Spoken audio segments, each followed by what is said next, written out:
আলাইকুম। আপনাদের মাঝে আরেকটা নতুন ভিডিও নিয়ে আসলাম। আশা করি ধৈর্য সহকারে পুরো ভিডিওটা দেখবেন।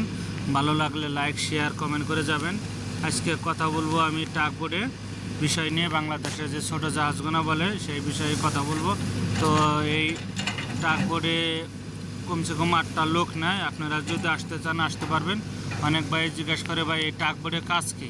ভাই টাগবোটের কাজ হলো সাথে বাজু আছে, এই বাজুতে পাথর লোড করে, বড় শিবে পাথর নিয়ে আসে। ওই শিবের থেকে পাথর লোড করে, বড় বড় ক্যারেন আছে, ওই ক্যারেন দিয়ে পাথর লোড করে। পাথর লোড করার পরে টাগবোট দিয়ে মনে করে আইল্যান্ডে পাথর নিয়ে আসে। তো এই টাগবোটে থাকা লাগে, খাওয়া দাওয়া থাকা এই টাগবোটের ভিতরেই। আপনাদের কাজ হলো, অনেকে জিজ্ঞাসা করে যে ভাই টাগবোটের কাজ কী।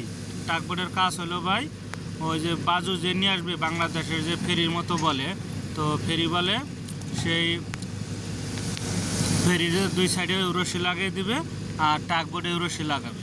এই রশি দুইটা খোলা আর রশি দুইটা লাগানো, আর আইল্যান্ডে নিয়ে আসলে রশি দুইটা বান্ধা দুই সাইডে, যাতে বাজু সরে না যায়, বাংলাদেশের যে ফেরি বলে।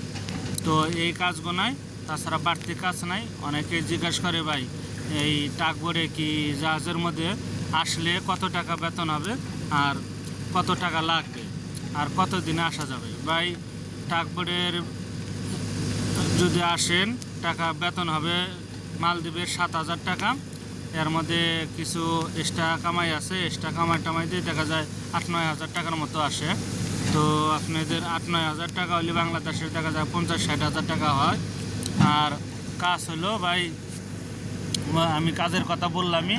আর আসার জন্য টাকা লাগে 2.5 লাখের থেকে 3 লাখ, বেশি টাকা লাগে না। তো আপনারা আসতে চাইলে আসতে পারেন।